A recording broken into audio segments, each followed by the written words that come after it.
YouTube, what's going on? Do we have the right lights on or off? Should we turn this baby off? YouTube, Facebook, what's going on? How is everybody? Wanted to take a couple of seconds here and just express some gratitude and some deep found appreciation. You know what? I don't know if it matters. Um, oh, you did it! Fantastic. Not sure that really did anything. I think it's your camera. Maybe that's just like a screen on your camera. A layer Yeah, of love. something. I'm not sure what it is. But anyway, YouTube, Facebook, how's everybody doing tonight? If everybody can hear me okay, just give a thumbs up. Really appreciate that. You can hear me okay. Again, loud and clear. Well, that's very impressive and super important. No, but seriously, if you guys can hear me, just a quick shout out, thumbs up, please, before I get into something much more meaningful. Paula, how are you? From Texas. What part of Texas, my friend? Just so you know, YouTube is responding. Facebook, quiet, I don't know. Sounds good. Eric, my man, how are you?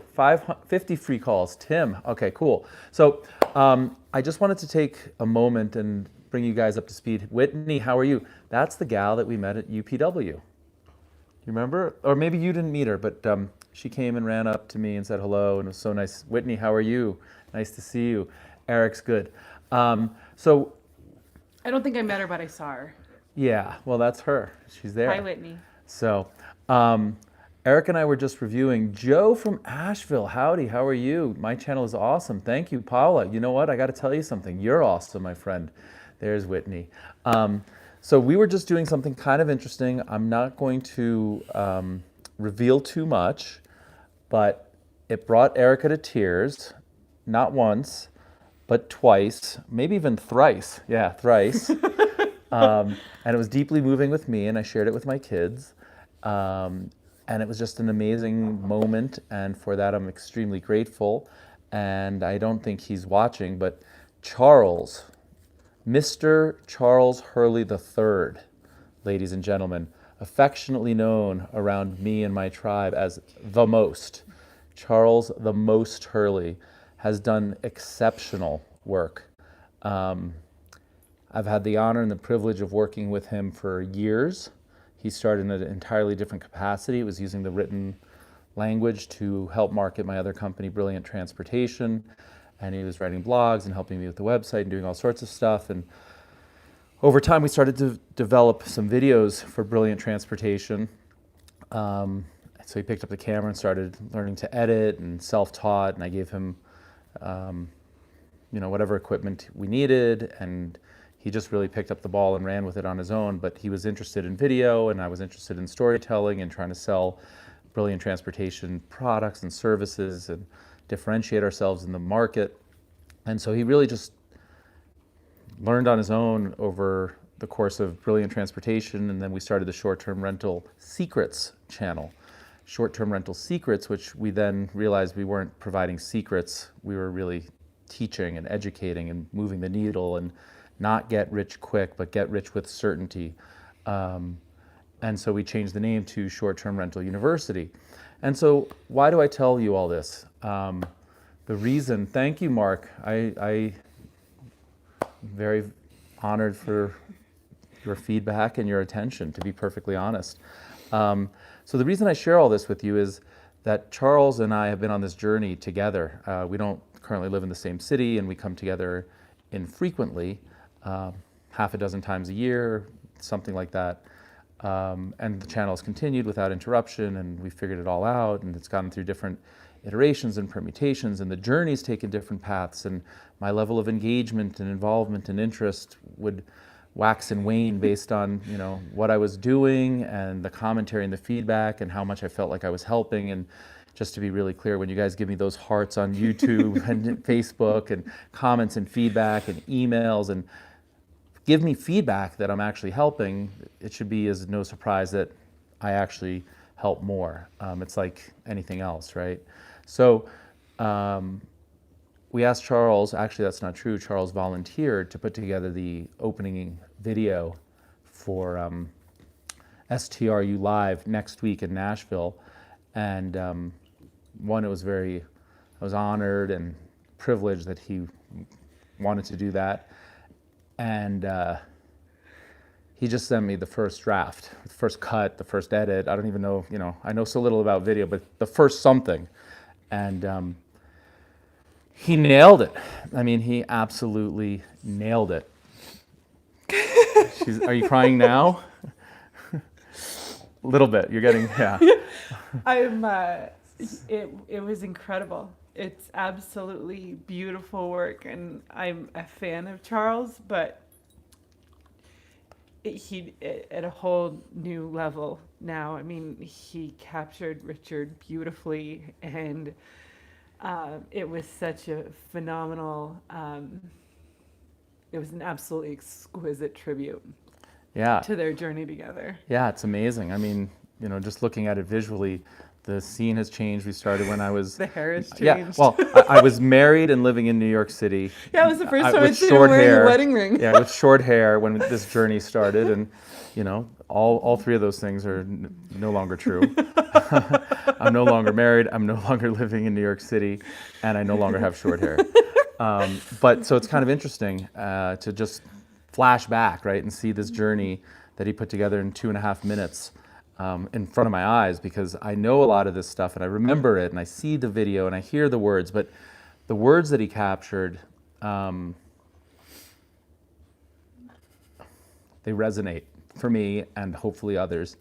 I've said many words in the course of the 2.5 years. I've filmed many videos. I think we're at like 10 million minutes of views on YouTube. And so just lots of stuff out there, a lot of content, not nearly as prolific as some of the other people, like Gary Vee is a machine. I'm not trying to do that. But my point is a lot of videos, a lot of words, a lot of scenes, a lot of takes, a lot of stuff. And the words that he selected to tell this story were really fantastic. And to Erica's point, he did a really great job of capturing, I think, my soul and my essence and my why and what I'm trying to do. And Guapo agrees, by the way. I don't know if you heard him. So anyway, let's see here. I'm going to take a look at some of the comments. We're going to start with YouTube because that's actually where we started. So Eric, 50 free calls. Joe, hello. Paul, my channel's awesome. Thank you. You enjoy the content, the value. You helped me become a super host in your first 3 months of Airbnb. I'm so grateful for your videos. Joe, thank you so much for your attention. And believe you me, you did the hard work, right? You really did the hard work. You're the credit there. Richard, keep it up. You're doing great. Thank you. All right, now we're going to bounce over here. Hardik! Hardik's on? Listen, Hardik heard shout outs for going on. Whoa, guys, fellas, the dogs. Hey, you're a joint crier, so let me get some tissues. Be right back. Yeah, totally. The most. You're doing an outstanding job of bouncing back and forth between YouTube and Facebook. Try that tomorrow. Yeah, can't wait to see it. Kenny, how are you, my friend? You're going to see it. Kenny's going to be one of the first people to see it down in Nashville. Beautiful transformation. Michael, how are you? Michael's one of our newest members on the Facebook group. He introduced himself when I sent an email to everybody. So welcome, Michael. He's got a lot of really interesting Hi, stuff Michael. happening. Look at this. I don't know how to pronounce it. Fuqua, Japan. Pardon me. My kids were just in Tokyo this summer. I was not. Otherwise, I might be able to pronounce that a little better. Thank you for the shout out to the new members of the Facebook group. See, there you go. Thanks for the new member shout out. So the point that I wanted to make was the video was incredibly inspiring, incredibly emotional. I was filled with gratitude and love and joy for Charles and the journey that we were on, the experience that we were on together, and for him capturing it and for him to, remembering what words and videos and scenes and finding through it. I mean, he must have, I don't know, terabytes. Yeah, the dogs. The dogs are having a great time, ladies and gentlemen. But I'm incredibly grateful for all of his efforts. And then we started to talk about the rest of the team that we are assembling or have assembled or are utilizing. And, I don't want to take anything for granted, but the team has really pulled together for this Nashville event and to prepare for it, both in getting the seats and the venue and the marketing and the videos and the content and the emails. And, it's resonating with you. I think it's moving the needle. I get emails every single day at an increasing pace. Like this gentleman over here said, Airbnb hosts in 3 months, and we have people that are scaling and buying more businesses. And I think it's really important that as people start to have success, they know what to do with those earnings and start to invest and save and generate wealth one of the things we'll be showing in Nashville is, it's a pretty simple equation, but I'm going to share with them exact, process and exercise where wealth really is just a matter of how much you're saving, for how long, and at what rate of return, right? And so we think of rate of return as just a byproduct of our investment, right? Like we don't drive it, we don't motivate it, we don't change it. It's like what we get, right? And that's not necessarily the way it should be. And we also shouldn't take the discrepancy between, say, a 5% return annualized and a 10% return as meaningless. It's enormous, especially the younger you are. And so it's really critical that you drive that rate of return, right? We're not market takers, we're market participants. We're taking risk. There has to be a commensurate amount of return for each energy unit of risk that we deploy. And if we don't get compensated for it, then we don't deploy that, right? And so we're going to be teaching people exactly what it means and showing real numbers, real examples that are just mind-boggling. And so we're starting to assemble this team. I think that the quality of the content and the education and the dedication of everybody involved is really to a level that we've never even dreamt of or imagined. And to me, it really feels like we're at the starting line. It's day one, not even, right? Like this was all just a warm-up. Charles was honing his skills, and Tim was honing his skills, and Erica was honing her skills, and I'm honing my skills, and Chris is honing his skills. We have a new team member that we are going to be introducing in Nashville, Michael, who has been honing his skills and is about to turn them up even more. And so there's just a lot of people. I've got Matthew, who's been working on my slides in the deck, and that's looking beautiful and gorgeous. And once again, I don't have that skill set or the talent or the time, but I have people. And here's a really interesting story, friends, and this is going to bring me to a second point. So Matthew, who does all my design work and is a creative genius, and I love him, and a quick shout out to Matthew. How do you think I found Matthew? I need props, like TikTok or something. Can you sing, or I don't know. Oh, I'll sing. Yeah, I'll sing. sing. What's up, Chuck? Bye. So the way that Matt came into my life was pretty simply. He reached out to me and said he was a huge fan on Short-Term Rental University, and he had learned an awful lot in my content. And he was a restaurant designer and decorator, and did other design work and presentations. And if I could use any of that work at any point in time, he'd be interested and motivated to work with me. So I gave him a very small assignment, and he killed it. And then he put together my entire Outer Banks project pitch deck, which he killed and helped me raise everything I needed. So thank you for that. And so now for the slides for Nashville, once again, we go back to him. And so it's kind of interesting where I didn't even know I needed this. I didn't ask for it. He introduced himself. He offered me something of value. We started working together probably about a year ago, and we continue to work together. And that's how life happens for me, right? And that's the way that we were just talking about. I have another colleague of mine who's a fraternity brother, and just, you have to change your mindset, you have to believe, you have to be optimistic, you have to know that the best is yet to come. All of these things that you've heard me say time and time again, if you just hear it and you don't own it, it doesn't happen. But if you really firmly believe it, you hold it, it's like self-evident, it's obvious, it will happen, then stuff happens that you couldn't imagine. And in Tony Robbins' language, life happens for you, right? So let me give you another example. We just talked about the team was growing, and then I have to go back to that point too. See, I'm all over the place. But we just talked about how the team was growing, and I'm realizing that I need more financial help running the businesses, not the financial analyst position. I'll get to that. But just like a CFO, or at least a part-time CFO, or somebody who's really handling the business strings, and I have multiple businesses, and so there's vast opportunity for it. And so it turned out, I think you saw a photo, I had a fraternity brother of mine, my friend David came to town probably, 2 weeks ago. We had dinner with he and his wife. It was lovely, we had a great time. And then he mentioned to me that he was in touch with a colleague, another fraternity brother of ours, who happened to live in Nashville. I was like, oh, that's really interesting, I'm going to Nashville. And then we left it at that. So my friend who lives in Nashville, unbeknownst to either David or I, who just had dinner, is looking for a position, and he reached out to me via LinkedIn. Now, this guy doesn't live on LinkedIn very much, But for whatever reason, I got home that night, it buzzed, it was LinkedIn, I saw it was my fraternity brother, so I actually logged in and read his story, and he's looking for a position. He's speaking to somebody in the short-term rental universe, stratosphere. They're thinking about doing something. I don't know very much about it. So I'm not being elusive, although I would be. I'm just not knowing. And so he wanted to pick my brain. I'm coming to Nashville. He wanted to know what's going on in the short-term rental universe, and it's a good position, a bad position. Is it growing? Is it not growing? And then it dawned on me, well, gee, you're a CFO. You're looking for a gig. I could use a CFO. So now we're meeting on Sunday before my Nashville live event, and we're going to learn a little bit about the opportunity that he's thinking about. He's going to learn a little bit about the opportunity that I may have, and we may collaborate. But once again, it was like, I hadn't seen David in 25 years. He came to Jackson Hole. I had dinner with him. He mentioned my friend who I had thought about in decades. And then just because we were talking about it, my friend's ears in Nashville start to ring. And he's like, I better reach out to Richard because he's a short-term rental specialist and I'm interviewing for this position.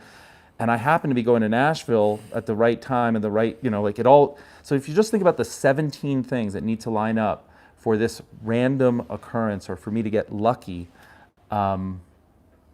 it's not luck, right? You have to have the network, you have to have the net cast, you have to know what you're looking for, even if you're unaware of it. You just have to recognize opportunity. You need to be prepared when you do recognize opportunity to realize that it's opportunity. And so we're just doing all of that, and that brings me to my last point. I posted on the Facebook group that I have a really interesting opportunity that I'm about to embark on in seriousness, and I need some financial analysts.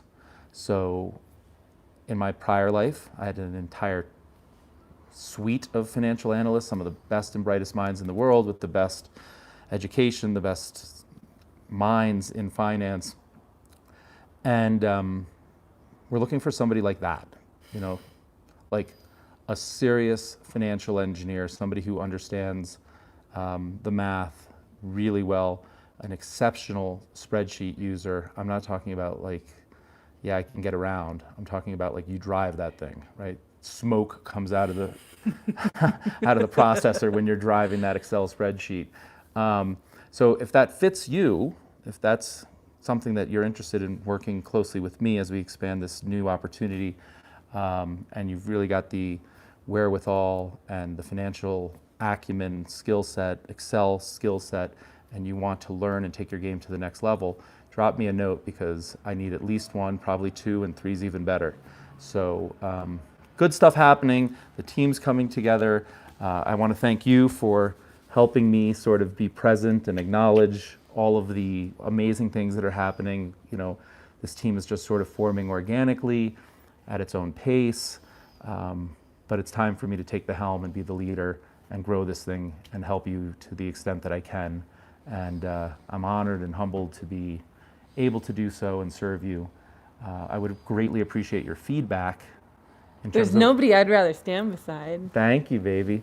And so I honestly ask for your feedback, right? So if the things that are coming out are helping you, let me know. If they're not helping you, tell me how I can improve. There's no ego here. I'm not seeking likes or views or anything like that. Really what I'm seeking is people who are prepared to advance, people who will take action, people who are open-minded and optimistic. And if I can promote you and get you to that next level, I would really be honored and privileged. And so that's basically the gratitude portion of this. Does anybody have any questions? Maybe we should look and see if anybody has. Audio is breaking up. Oh no. Sorry. Let's see. Eric can't wait to see the video next week, and the reason why I like posting in our group so much is to document 20 years from now. Exactly, my friend. Can't wait to meet you, dude. Much learning from your videos. Playa del Carmen, I love Mexico. Hi, guys. Dan G. Joe Woods, the audio is breaking up. Sorry to hear that. Happy to be back in the U.S. Meeting you in Nashville. Yes. CL Reed, bananas, monkey, hearts. By the way, I don't know if I should say this. I don't know if you should either. CL, girlfriend, You got a cameo in the video. What? Look, life happens for her. She's feeding the monkey the bananas and the hearts and all that. Now, boom, starring role. Anyway, let's see what's going on here. Awesome. Yeah. We got a lot of people. Chuck, how are you? Gab, hello, hello. Morgan, how are you? Thank you to you, Morgan, for your help too. Listen to that story. You get started and things just start aligning. Kismet, exactly. Whitney says yes. Rich Dad, Poor Dad's Cash Flow Quadrant game. He talks about people get the card out of the rat race and you don't realize you have to take advantage when you can.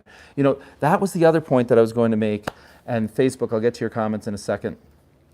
I was speaking with somebody earlier today who is looking to invest on their behalf and have some passive income streams, and was talking about a bunch of different investment ideas and real estate ideas. And we started talking about the Outer Banks project. And, you know, young guy has decades of investment runway, so has so much opportunity. Smart guy, wealthy guy, has money to put to work. But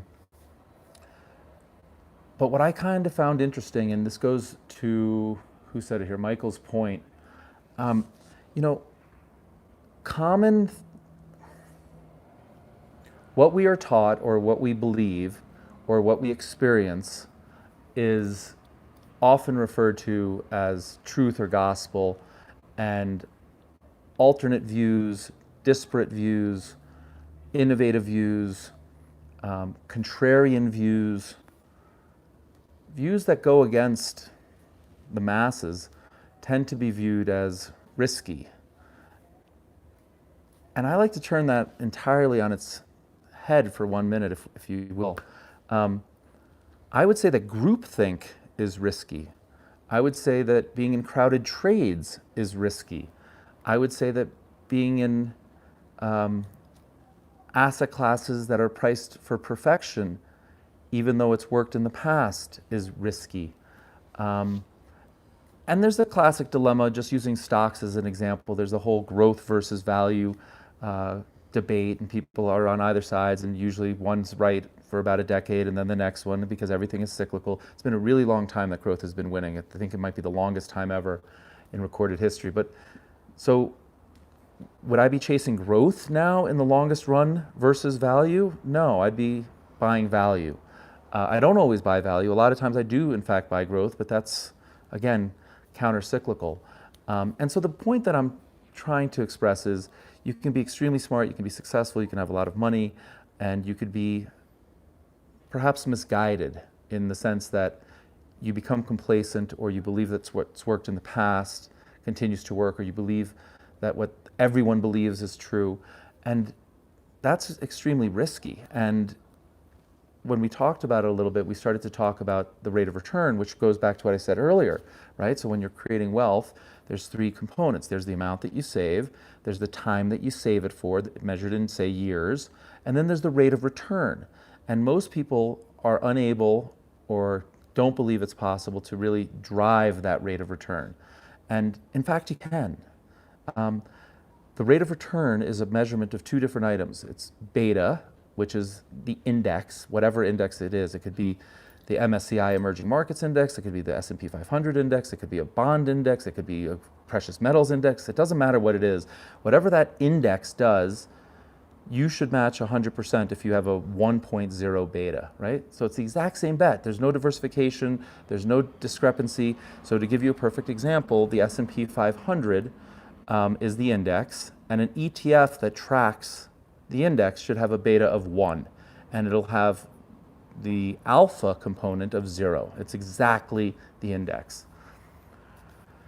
So what's alpha? Well, alpha is where you add value above and beyond the index, right? And so institutional investors and professional money managers, we don't care so much about the beta. The beta is just what we take, right? We can't control the market, so we just take whatever the market gives us, and then we add as much alpha on top as possible. And if you think about alpha, is really what differentiates you from the masses. So how can groupthink or mass think generate any alpha? And so what I spend my time historically when I was a professional money manager and now in the way that my mind thinks is generating alpha. And that's what I mean by you can drive your own returns, right? You can take the beta and then you add your own alpha, and then the difference in that wealth equation from say 5% annualized returns to 7 or 9 or 11. I had Hardik put together this exercise we're going to show people in Nashville. It's absolutely insane. But if you don't know what the components are for wealth and you don't understand the importance of compounding, you don't understand how important that rate of return is in all of that formulation towards your wealth, and you just think you're a return taker and you're not actively taking thematic, strategic, diversification, contrarian bets, then you are just a market taker. You need to add that alpha component, and that's where when you start to think differently, or you get to a place early, or you become a contrarian, that's where you start to add some alpha.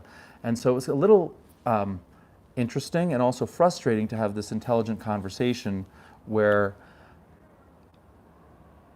the gentleman was like dogmatic, right? I couldn't change, the world is flat.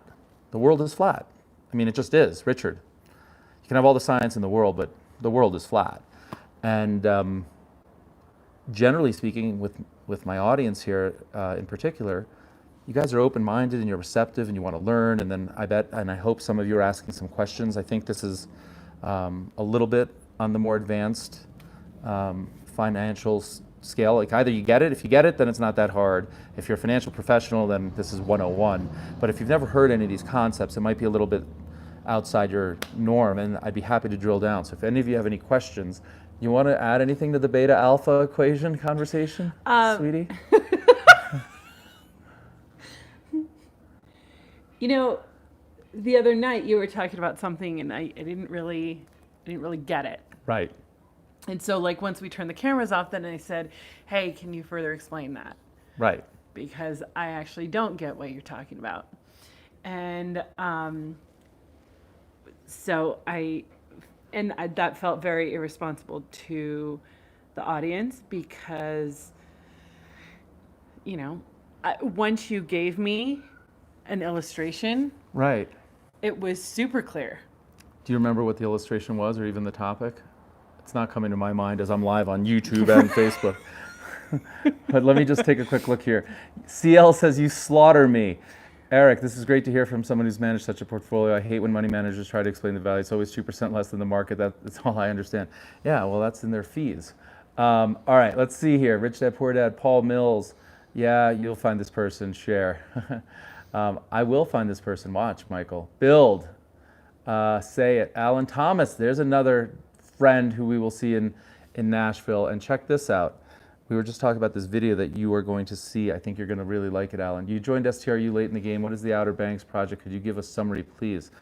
So, Chuck, in a nutshell, a year ago I went down to the Outer Banks of North Carolina to learn how to kite surf. It turned out it was the #1 place in America, possibly the world, for kite surfing, at least learning, and they've got the #1 international competition there. I also learned that kite surfing is the fastest growing water sport, and then I further learned that the island had been basically shut off from society because there was a bridge, the only way you can get to the island, that was deemed unsafe in 1993. So for 25 years, people were passing there like this guy, technically in an unsafe way. But the state of North Carolina just injected $500 million to build 2 new bridges. The first one just opened. It's got both have a 100-year plan. And I swooped in basically at the very low of the real estate market, and I bought about 30 acres of waterfront property. I'm the largest landowner down there. There is no hotels, there are no motels, there are no Airbnbs, there is no overnight stays. What there are 3,000 single-family homes that rent Saturday to Saturday. Check out how antiquated this is. Saturday to Saturday, and you have to bring your own linens. Now, Chuck, I don't know you, I've never met you, but if you're anything like me, you know, when Eric and I travel, we don't have a suitcase filled with linens, and I don't think Erica's first desire when we get somewhere is to like make the bed, and then right as we're leaving, like unmake the bed, put dirty laundry into a bag. And these are whole homes from 4 bedrooms to 8 bedrooms. So I basically saw this opportunity that I had not contemplated. I did not go down there for real estate whatsoever. In fact, I wasn't even looking for real estate. But when this opportunity presented itself, life happens for me. I was prepared and I took action. I took massive action. I'm the single largest landowner down there. And my very first phase, Project 1, breaks ground next month. We are going to build a 14-room house that we rent out the rooms individually on a short-term rental basis, like Airbnb, but probably on our own website. We're waterfront, we're front and center, directly in front of the kiteboarding epicenter of like the world. And I'm totally stoked and excited and grateful. And once again, life happens for you and you have to be prepared. You have to know what you're looking for. You have to know what things you're interested in and what things you just completely avoid so that you can act quickly. And long story short, the kicker, So beautiful. yeah, and the kicker in all of this So is beautiful. I bought it at totally distressed prices, right? So I bought land for 10 cents on the 2004 dollar. So to put that in perspective, the least expensive lots that I bought, the least desirable, the least expensive, traded hands in 2004 in the $400,000 per lot rate, and I bought it for $42,500. So 400,000 10 years ago, yeah, 10 years ago, and I bought it for 40,000 10 years later. And you know, that's what I'm talking about, asymmetric risk return, right? That had been on the market for 10 years, 20 years. It just kept going lower, lower, lower, lower, lower, lower, lower, lower. Nobody bid, nobody bought, nobody bid, nobody bought. The consensus, What's the value of it now? yeah, so the consensus was that it had no value, or the price was going down, or it's going to zero. And the guy who was finally selling it, you know, he threw in the towel. It was desperation. By the way, same sort of concept here. You know, when the stock market rolls over and the stock market has a down 10% day, and maybe you've never lived through something like that, they're very rare, but that's when you want to throw capital in. That's when you want to inject. That's not when you want to sell, right? And that's what I'm talking about with this exercise that I talked about a little earlier about contrarian thinking, being opportunistic, adding alpha, not going with the consensus. On that particular day or that particular quarter, consensus is the stock market's going straight down. Well, you want to have sold when it was going straight up, and you want to buy when it's going straight down. Counter to the way many people act. Many people act momentum traders. It's going up. Oh, I like it. I hope it keeps going higher. That's that hot potato theory that we talked about just yesterday. Was it yesterday? 2 days ago. Anyway. That was it. Was the hot potato? It was the hot potato. But what was the example I gave you? Because you didn't understand the hot potato. I gave you something else, and you're like, that makes perfect sense. Jackson Real Estate.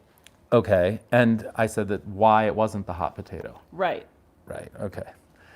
So It's a friends, if really you want to good hear illustration. this, let's get some thumbs up. I'm going to keep asking the question. So Chuck, I hope that answers your question as Wait, to... no, you didn't finish your story. What's the value of the land now? Oh. You and- bought it for 40,000. Yeah, so all the land that I bought, and I closed the first piece of property is probably 8 months ago, and I still have property under contract that I haven't even closed. But it's all up between 30 and 50% in 6 to 8 months. I have one parcel of land. It's the largest parcel of land that I own, undeveloped, 18 acres, and I've already turned down a bid of 50% higher than I bought it for. I mean, why would I? The bridge just opened, friends, right? Like, I'm in no hurry.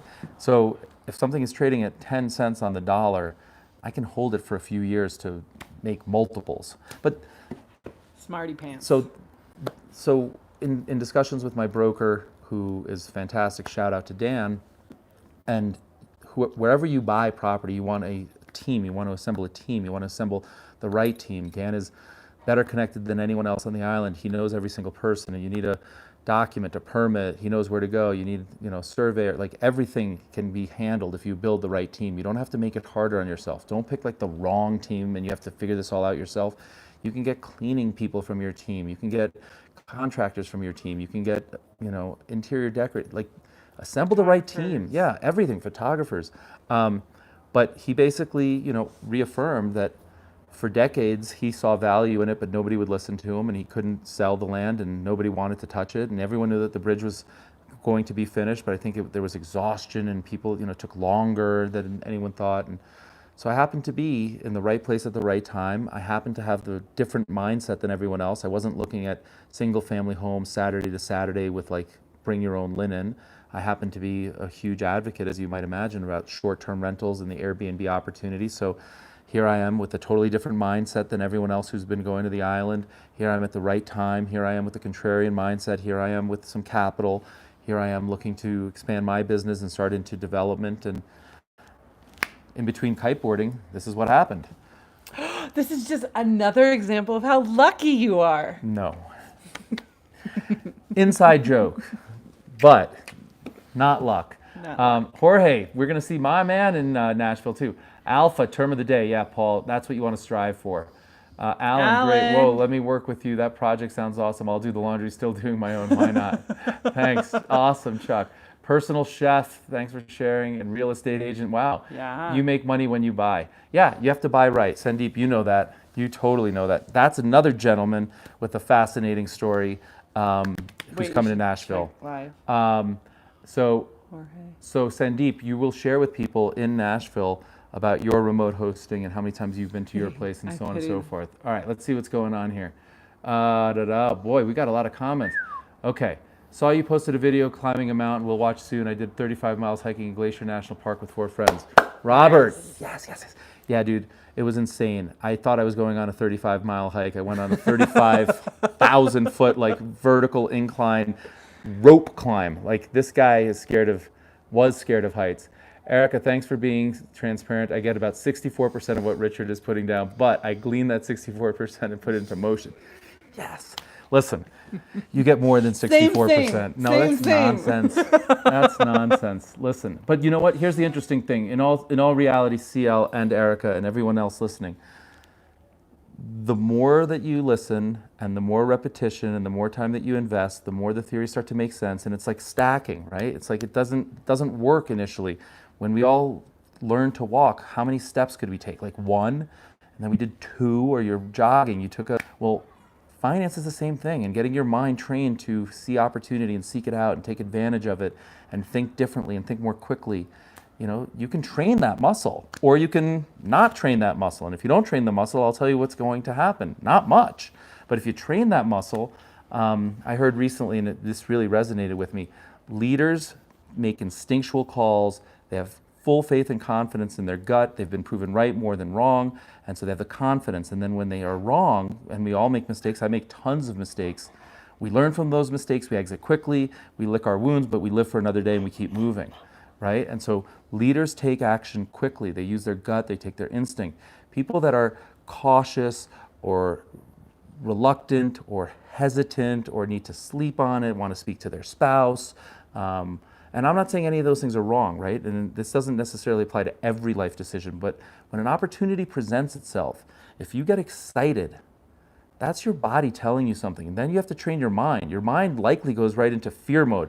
Oh, it's too coincidental. Something's wrong. I don't know. I don't trust them. Whatever it is, that's where we all go, is immediately, here's a great life-changing opportunity.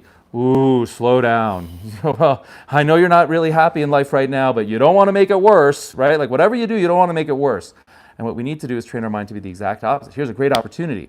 Wow, I do want to make my life better. Wow, how do I size this risk so that it doesn't have adverse consequences if I'm wrong? Maybe I take a small bite of the apple. I don't have to take the whole apple right now. Let me take a little small bite and see, is it sweet? Is it delicious? Man, is it juicy? Do I love that apple? Do I want another bite at the apple? Why, yes, I do. I'll take another bite of the apple, right? But train your mind. Small bites. Yeah, it's all about the small bites and the juiciness of the fruit and savoring like life, right? It's about appreciating the small things. But my point is only, I think that groupthink mentality and listening to people that are so-called experts or educators or whatever works, but in theory. And then in practice, you have to apply what you've learned and then take action, right? And take small little action, but take action. Take that baby step. Just get started, right? How many of you are on this Facebook Live or the YouTube Live that had some fear, some trepidation when you started your short-term rental? You took a little baby step, you took a little leap of faith, you got started, maybe you did it with a shared room or just when you were gone or whatever, and it's changed your life. And now you have 2 units or 4 units or 6 units, right? But you wouldn't have 6 units if you didn't overcome that little bit of fear, whether it was your sister telling you that you're crazy, people are going to wreck your house, or you reading in the newspaper about somebody in Sacramento having a party and you're like, oh, I don't want that happening, right? But it changed your life, taking that little bit of action, getting past that fear, that discomfort, hosting these people for the first time, and then getting that 5-star review, and you're like, ooh, I got paid and I got a 5-star review and I can travel. I'd like to do more of this, right? So there you go. Dan G, you'll be finishing up your homework tonight. Is there still time for a review phone call? Yes, we can get that done for you. Do me a favor and email events@str.university with your homework, and then we'll send you the calendar link. Let's see here.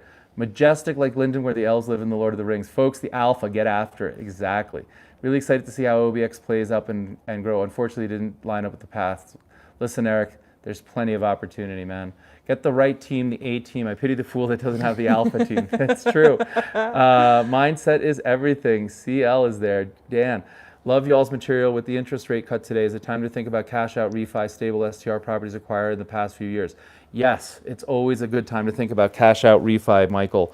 I'm a huge proponent. I know it's a little bit controversial again for people that believe, and this is, people believe that having no debt on a house is safe. People also believe that having cash in the bank is safe. Now, I will say that there is an element of safety. I can't deny that.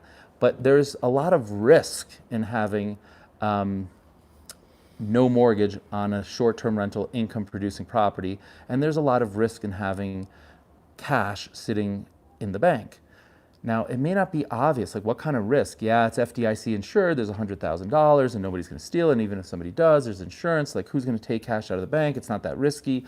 Or how can there be any risk associated with having, zero mortgage on my property? I can sleep at night, all the money that comes in is income. The risk that people are missing in that equation, and Michael, I'm so glad you asked this question, is opportunity risk. Goes back to what we started the whole conversation with. See how this all happens? If you're getting 0% return in your cash in the checking account, yes, it's safe and no one's stealing it, but you're killing yourself if you could take that money and invest it higher. And the difference in wealth based on the rate of return is massive. We started the conversation with that. It's the same thing with, you're saying, okay, well, how does that apply to no mortgage on my home, my STR rental home? It's the same thing. When you take a mortgage on your property, a conservative mortgage, you are applying leverage to your investment. So you are magnifying the rate of return of your investment. If you have a loss, then you're magnifying the loss. If you have a gain, then you're magnifying the gain. So we only play in profitable STRs, right? Cash engines, right? So we're not worried about magnifying the loss, we're worried about magnifying the gain.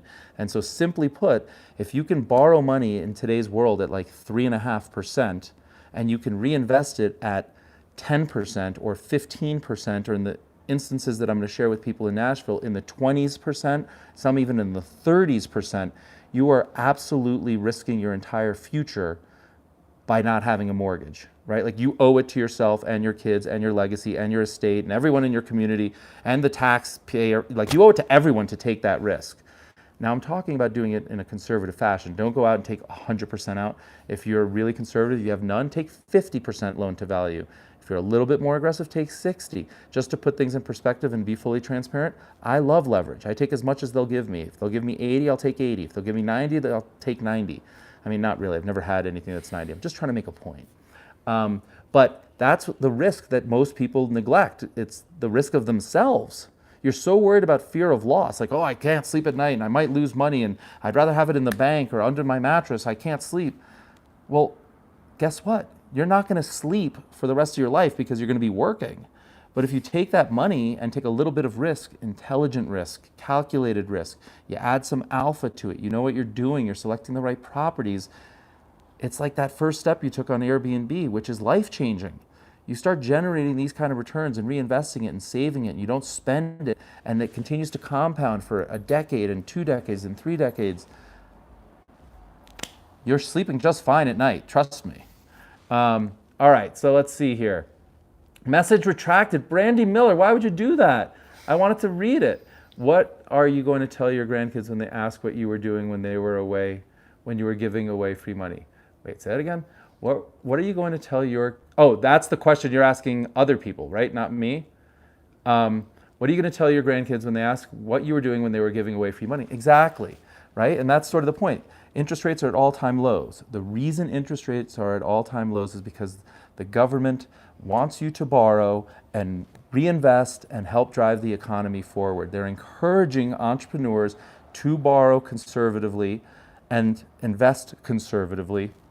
And by the way, everything that I'm talking about is really conservative. If you want to get really aggressive, I highly recommend you take a 1% position in Bitcoin. You have to have both ends of the barbells, right? You can't be super conservative STRs only and have nothing else.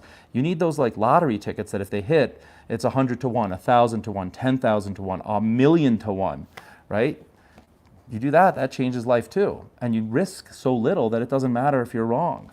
And that's how you create a diversified portfolio that generates massive freedom, self-reliance, lifestyle, quality of life.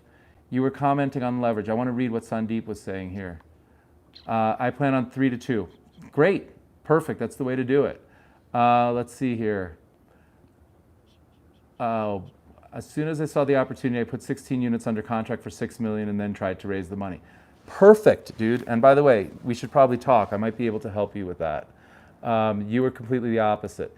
Yeah, but you know what? That's why you're so successful. And Sandeep and I had a one-on-one phone call. I won't get into any of the details, but I will say that he's incredibly successful at what he does. He's incredibly intelligent, and you know, we can all learn from him. And so I'm totally psyched you're coming to Nashville. And there's a lot of really educated people coming that are really successful, and we're all going to learn. None. Your wife was concerned. Now you have 4. You're looking for more. See? Whoa. And I thought it was you took risk. Still new, I guess. Wasn't really risky. I had to pay $6,000 in option fees. Just sounds risky. You had a few people telling me to start an Airbnb. They said I was going to get negative feedback and many headaches. I thanked them for trying to discourage you. There you go. Offense is the defense. Love the passion, Richard. It's the best deed. I was commenting on leverage. Offense is the best defense. You weren't able to raise it though. Well, let's talk. All right, what's going on over here? Michael, it's the era of free money, right? Yeah, now here's the thing. You can take free money, you can take the bait, right? Which is what they're encouraging us to do, and you can do something that I wouldn't recommend, right? Don't borrow a lot of money on your margin account. Don't borrow a home equity line of credit and go get yourself a Porsche. That's not going to help generate any wealth. It might be a lot of fun, but you know it would be a lot more fun? To sleep really well at night and then get a Porsche, you know, when you can really afford it. But if you're taking money and you're taking what I would consider a safe risk. So what do I mean by that? If you're borrowing money against your short-term rental property at the 3.5% rate and you're investing in something that's like 5.5 or 6% at best, if all goes right, like I made a video about multifamily housing. If all goes right in multifamily housing, it's a 5 or 6% return, and then you add some leverage on it, maybe it's like 9 or 11. Okay, I mean, that might work, and it might work for a long period of time, and it might work for your game plan, but that's probably not the best use of your money, and there's probably better returns where you can drive alpha. So the things that we do in alpha space here on the Airbnb side of the world, alpha in this space would say the following, just to use a real life example. Let's say that in your area, a condo of your size gets $100 a night, right? Like all day long. Every condo of your size in that location gets $100. And some people are kind of silly, they don't watch this channel, and they price it at like 70, and others at 80, and others at 90, and then the mainstream people are at 100. Well, what I teach you to do, and what you do if you command more than $100, you add hospitality, you have better marketing, you give a little warmth and a handwritten note, you communicate faster, you respond more quickly, the place is cleaner, you leave a little card, like whatever, right? All of that stuff so that you get those 5-star reviews, and instead of charging $100, you charge $120, right? The market is 100, that's the beta, but you charge $120. The difference between 120 and 100, that 20, that's your alpha, man. You created that. That's alpha. So start to think about what you do in your own business to charge more than the competition. That's how you generate alpha.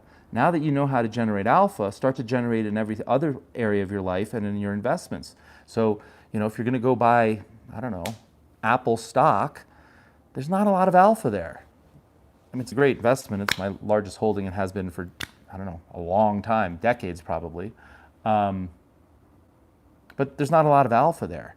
So that's just riding the stock market, and it's been a great bull market, and I've made a lot of money, and I hope you have too. But the day will come where the stock market rolls over, and holding Apple's not a great investment. So is there risk buying Apple at all-time highs? at trillion-dollar valuation, or is it safe? Half the world sees it as very safe. It's the biggest stock in the world. It pays a dividend. It's very conservative. The price to earnings ratio is really reasonable.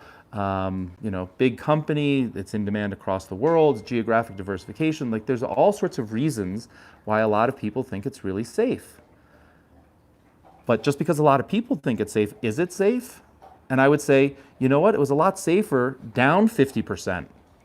When it wasn't at all-time highs or near trillion-dollar valuations, it wasn't that high. My daughter's texting me. She's at Cornell Summer School, so I'm sorry if I'm trying to read this.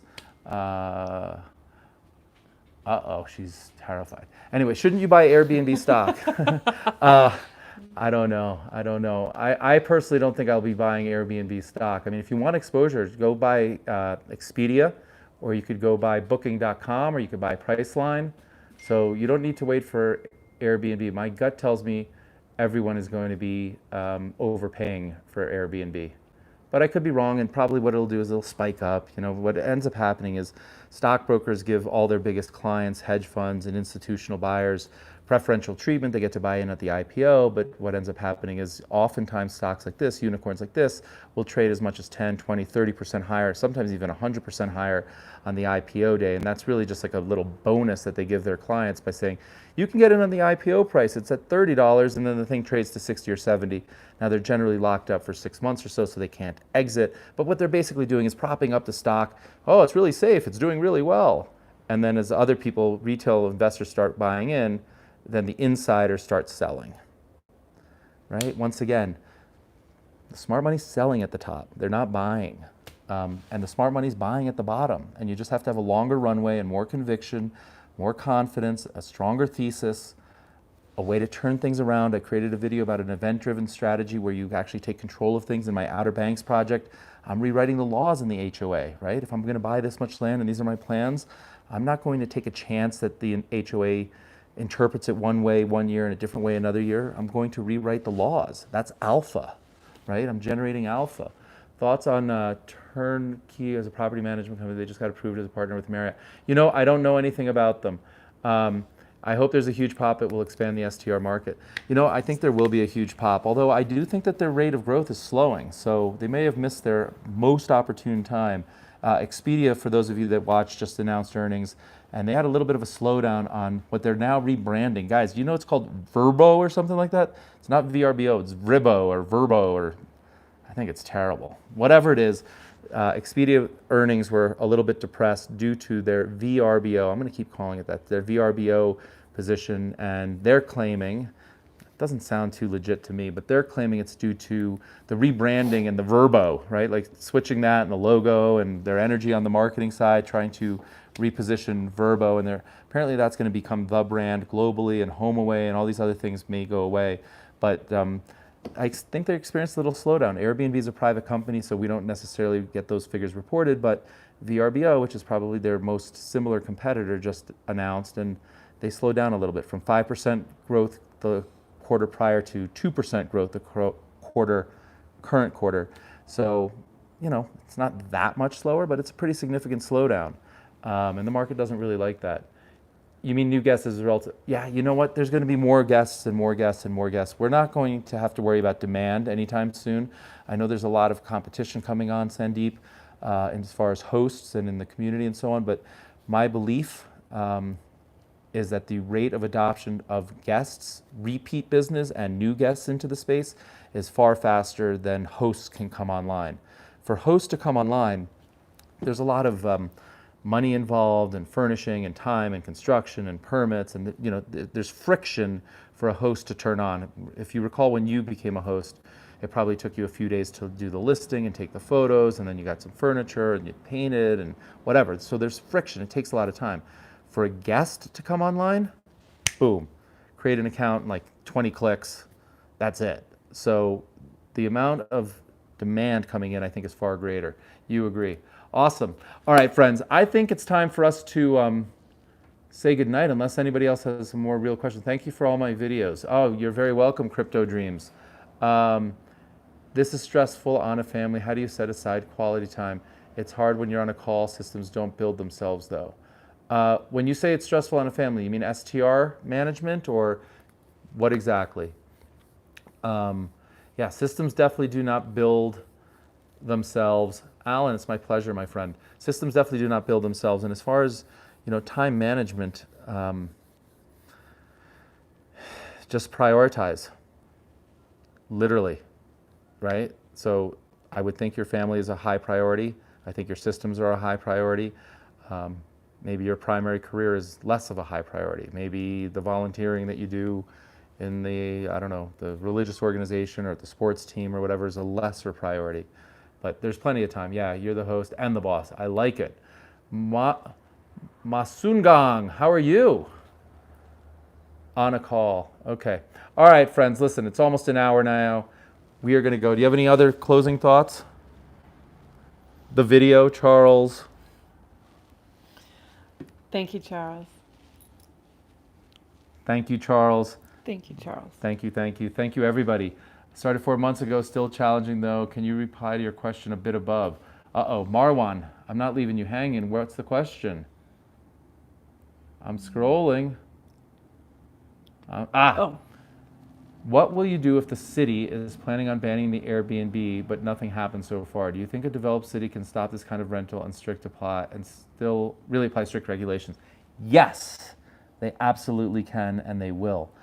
So I would encourage you, Marwan, to find another property, right? If this is working well for you and you're making a lot of money, there's no reason to close down just because your city that you happen to live in or own a property in closes down. I recommend you vote with your feet and you go find a really superior, my guess is, my gut tells me it'll be a superior opportunity elsewhere. It'll require less work from you, less effort from you. It'll generate higher returns from you. And the way I generally live my life is I vote with my feet. So when I don't like something, I just go do something legally somewhere else. So I left New York City. Why? Because I was sick and tired of the rat race, and that's not my lifestyle. That's not what I want for the second journey here. But also, I don't like their tax regime, and I don't like their, politics of late, where they're just making law changes and affecting real estate markets. And so I'm out.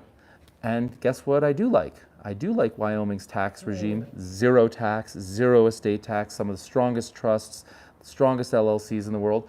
They are welcoming entrepreneurs like me with their hospitality, open arms, come here. New York is like kicking me out, kicking me in the butt, out, unless you want to pay exorbitant taxes and get not very much for it. So Montreal or wherever, Marwan, you're talking about, don't quit. Just go find a place that welcomes you with open arms. Help them. They want to grow. They want to welcome Airbnb guests. You're a wonderful host. Match made in heaven.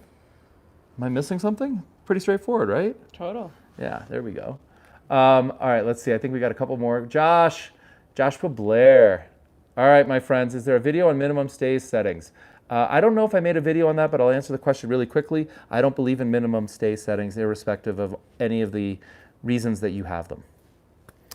If you're charging the right amount of money and you have the right team in place, and when I say charging the right amount of money, I mean for the cleaning and you have the right team in place, one-night stays are just gravy.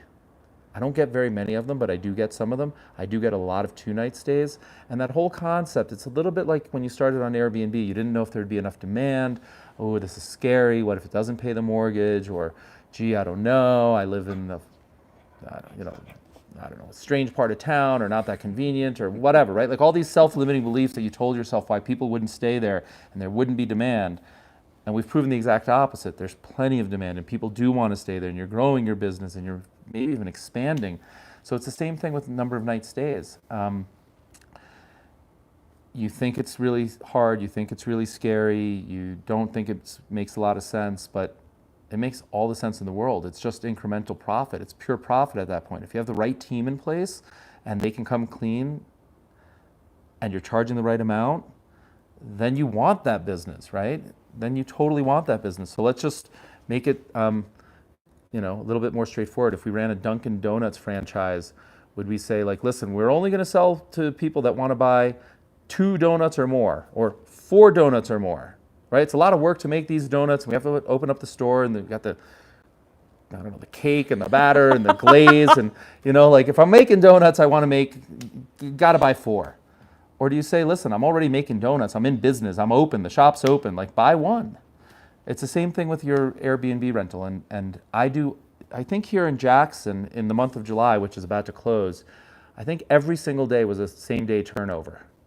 So you have to be ready to have same day turnover. And that would be the only reason that you wouldn't want to have 1 or 2 night stays, is because you're worried about the cleaning.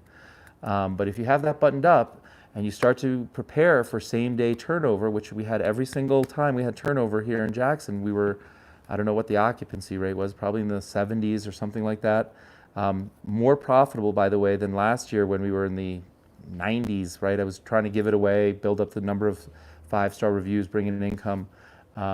So over time, the business changes. And if you're prepared to get your cleaning team doing same day turnover, or, you know, reduce your minimum stays, it's all just profit. So of course you want it. And believe it or not, there are people that have very valid reasons for that 1 night stay or 2 night stay. So my point is only this: there's some self-limiting belief that says to you not to do that. And I just want to point out the fact that it is exactly that. It is a self-limiting belief. It's not fact, it's not truthful. And once you get over that self-limiting belief, you'll open up your mind to more profits, which I believe is the economic motivator for being in this business in the first place.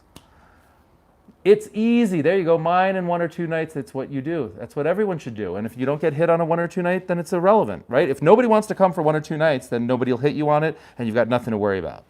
But if it turns out that there's that demand and everyone else has 3 night minimums, then guess where they're going to stay? Your place. All right, friends. Hasta mañana. Have a wonderful night. Thank you. Anything else, Charles? Thank you Matt? to every subscriber. Yeah. Gratitude. This is all about gratitude. Absolutely. Gratitude, alpha, Thank you to every host. contrarian, Thank opportunistic, you for every mindset. person. Life happens for you. Thank you to all of tomorrow's hosts. Like, Yes. even if you're not a host today, tomorrow is a good day. Tomorrow's a good day to be a host. Tomorrow's Start a tomorrow. Great day. All right, friends. Hasta mañana. We'll see you. Have a great night. Thank you. Good night.